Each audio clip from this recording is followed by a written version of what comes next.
video, we're going to talk about how to find the extreme value of a function. That is the max of a function or the minimum of a function. Suppose that you are asked to find two numbers whose difference is 100 and whose product is as small as possible, and whose product is as small as possible. Okay. So we can let x equal the first number, the bigger number. Let x be the bigger number, and y equal the smaller number. Well, we know two things.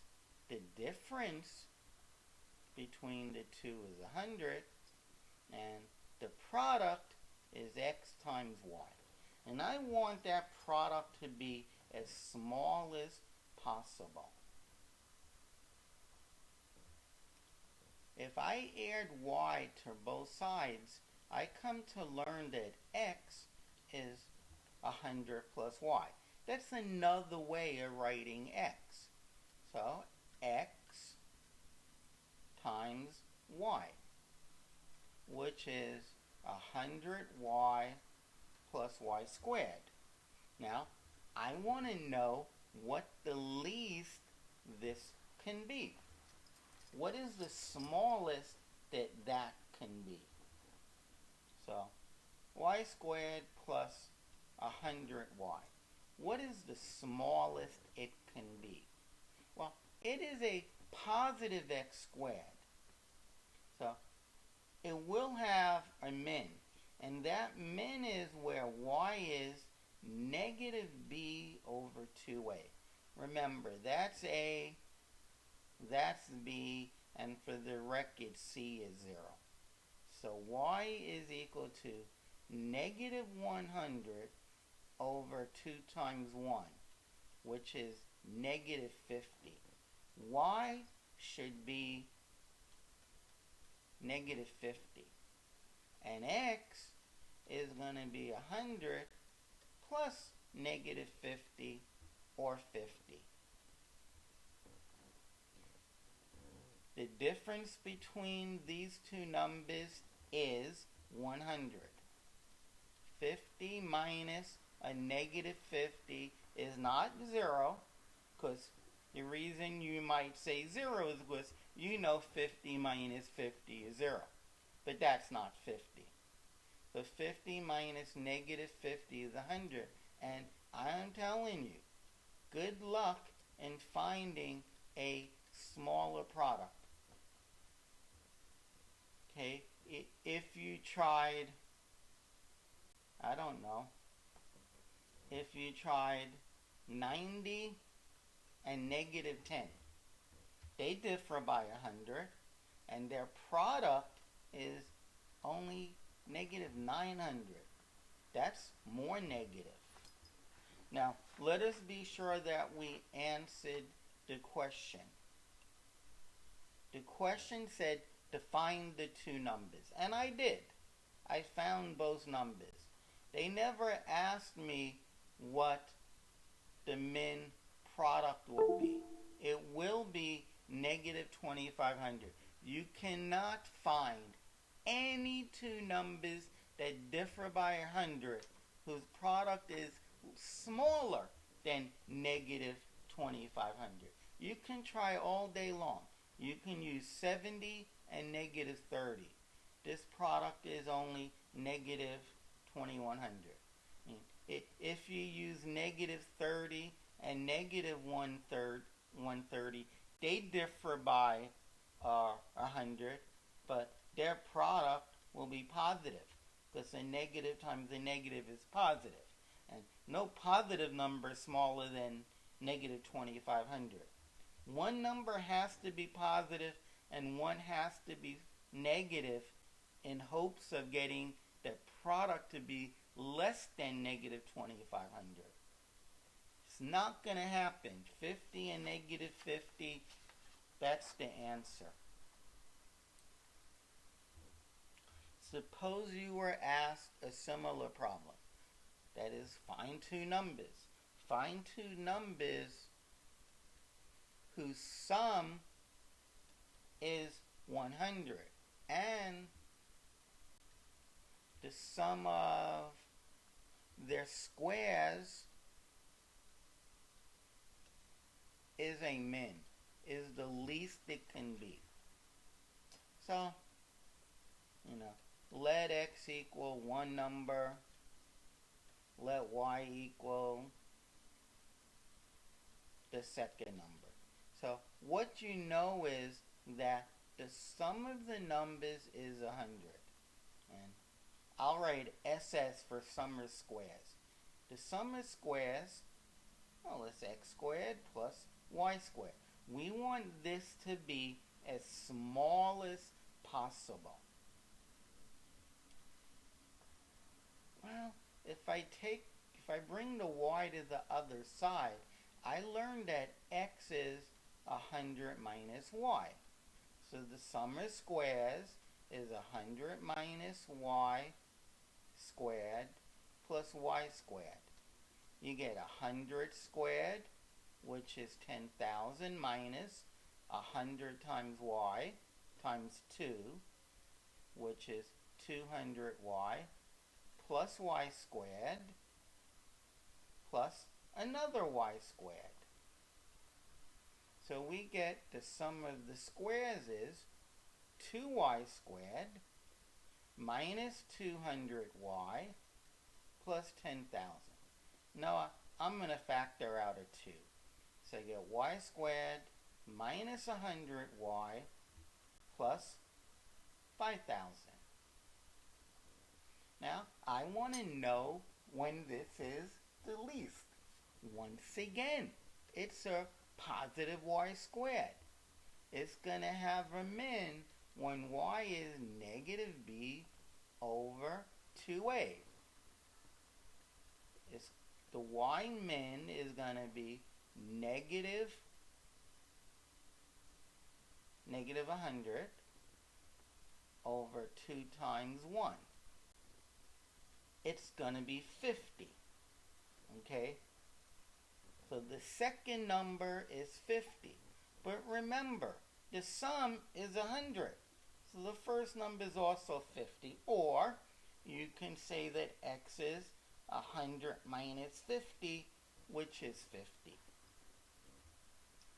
These are the two numbers. You square the first number, you square the second number, you get 2,500 plus 2,500 is 5,000.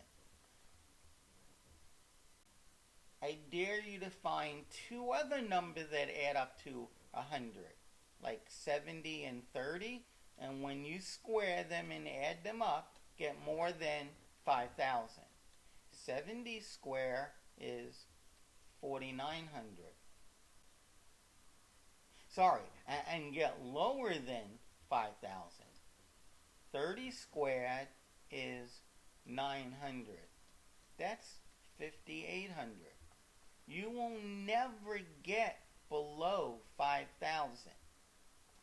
You can try, I don't know, 40 and 60. They add up to 100. Well, when you sum up their squares, you're going to get 1,600 plus 3,600, which is 5,200, which is bigger than 5,000. You will never get less than 5,000. It won't happen. You can try negative 20 and 120. Negative 20 squared plus 120 squared. Well, they add up to 100. And here, you're going to get 400 plus 144 with 2 zeros. Okay.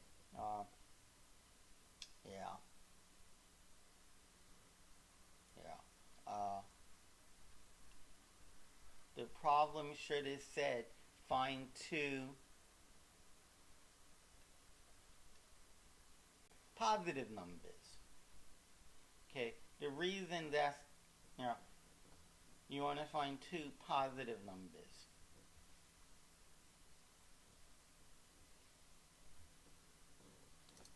And if you just deal with positive numbers, I agree this is 14,000. No, wait. No. I keep forgetting that we're trying to find the min. This number is way bigger than the min of 5,000. Okay, the numbers can actually be any real numbers. There's no restriction on whether they're positive or negative. Let us try another one. Suppose we want to find two numbers whose sum is negative 24 and whose product is a max. The product is as large as can be. Can't be any larger. Well, again, let x equal the first number. Let y equal the second number. So we know that x plus y is negative 24. And the product is xy. So we want to know what the max this product can be. Well, if I bring the y to the other side, we get that x is negative y minus 24. Okay, so it's negative y minus 24. That's x, or another way of writing x, times y. Ooh, it's negative y squared minus 24y. Negative y squared goes this way. That has a max when y is negative b over 2a. It's always negative b over 2a. Sometimes it's a max, sometimes it's a min. So negative 1 is a and negative 24 is b. So we get negative 24 divided by 2 times negative 1, which is 24 over negative 2, which is negative 12. Okay. So x is negative y minus 24. It's 12 minus 24 is 12 minus 24, which is, negative 12 as well. So both numbers are negative 12. And you cannot get a higher product. Keep in mind their sum has to be negative 24. For example, if you tried negative 8 and negative 16, they add up to negative 24, but the product is 128. Our product is 144. Negative 12 times negative 12 is 144. Okay, if I use those two numbers, negative 8 and negative 16, I didn't get more than 144. I can use negative 10 and negative 14. They add up to negative 24, but the product is only 140. Let me use positive and negative numbers. If I use 20 and negative 44, they add up to 24, negative 24, but you know what? Their product is going to be negative. All negative numbers are less than 144. So, if you're going to test or challenge what I'm saying, which I encourage you to do, you should only pick negative numbers. Like, I don't know, negative 20 and negative 4. They add up to negative 24, but they only multiply out to 80. The largest you are going to get for their product is 144. And that's going to happen exactly when x and y are both 12.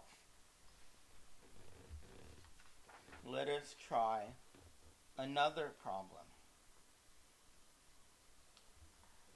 Suppose you have this right triangle. This side is 3, this side is 4. And you want to inscribe a rectangle.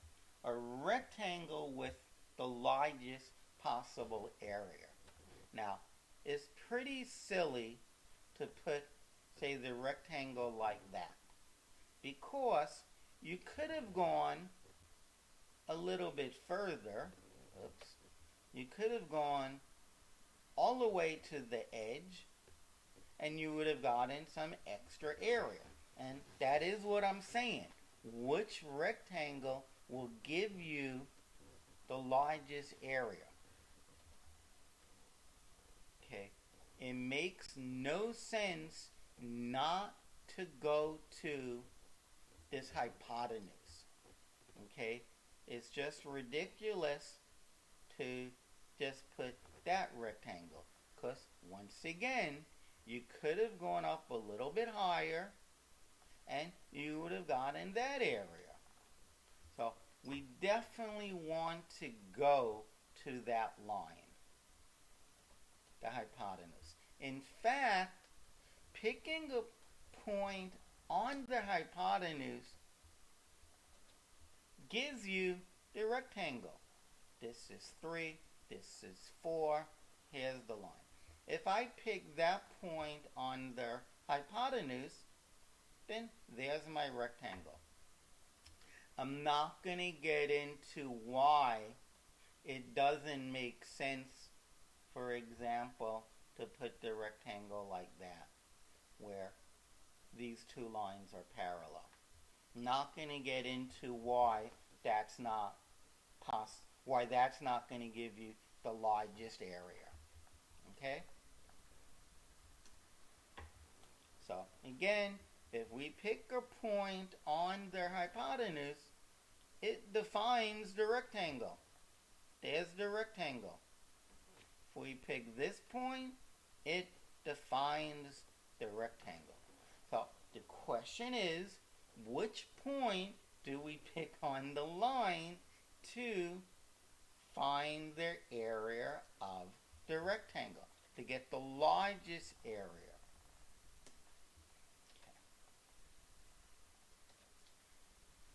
So, let's draw our XY axis. XY axis, I hope I've been calling this 3 and that 4. Now, if I pick this point right here, XY, this would be our rectangle. The base would be X, and the height would be Y. So, the area of the rectangle is X times Y. And just like all the other problems, we want to get rid of X or Y. Well, all this point XY is not just any old point XY. It lies on a line.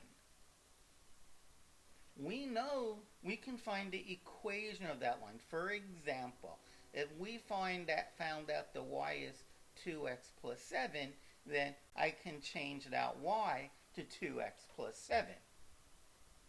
Now, we have 2 points on the line. We have the point 3, 0 and the point 0, 4. Let us find the slope of this line. The change in y, 0 minus,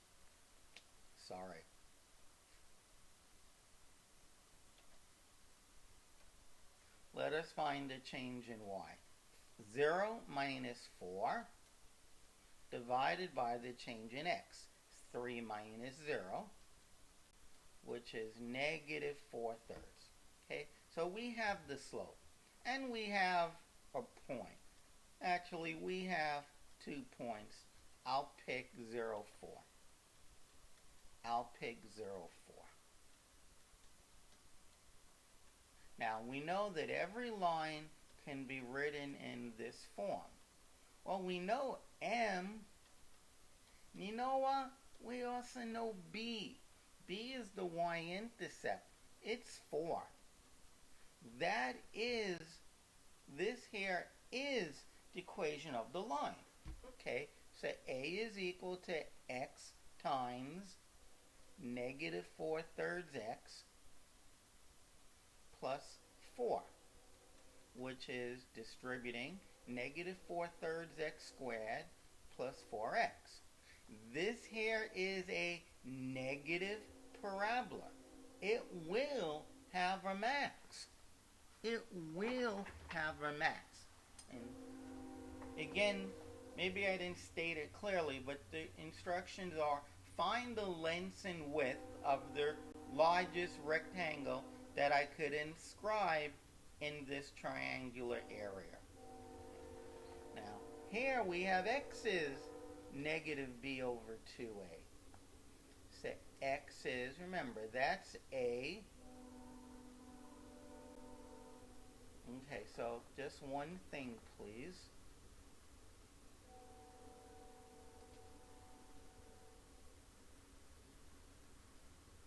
Oh, excuse me. That's A, and that's B. So we have x is negative 4 divided by negative 4/3, which happens to be 3. It happens to be 3. So x equals 3. Okay, so y is equal to negative 4/3 times x plus 4.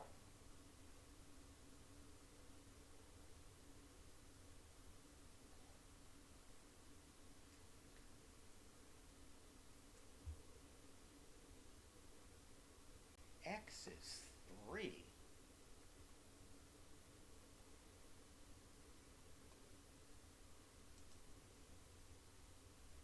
Okay, so I found a little error. X is equal to negative b over 2 times a, which is going to be x is negative 3 over 2. So the y value is going to be, well, the 3's cancel out. Negative 4 over 2 is negative 2, plus that 4 will equal 2. So 3/2 and 2. X should equal to 3/2 and y should equal to 2. The length should be 3 over 2, and the width, or the height if you prefer, should be 2. Many people say that the length should be the longer side. So fine, the length should be 2 and the width should be 3 over 2. And for the record, the largest area you will get is 3/2 times 2, which is 3, because the 2's cancel. The largest area you can get for that rectangle is 3 square units. No matter which other rectangle you draw, it will not be bigger than 3. If you pick this point here, if you pick this point, let's say that x is 2. So if x is 2 and it's on this line, you get negative 4/3 times 2 plus 4, which is negative 8/3 plus 4, which is 12/3, equals 4/3. So you get that the base is 2 and the height is 4/3. And 2 times 4/3 is 8/3, which is 2 and 2/3. It is not bigger than 3. You will not find an area bigger than 3 to put a rectangle in there. You will not. This completes the section on extreme values of our function.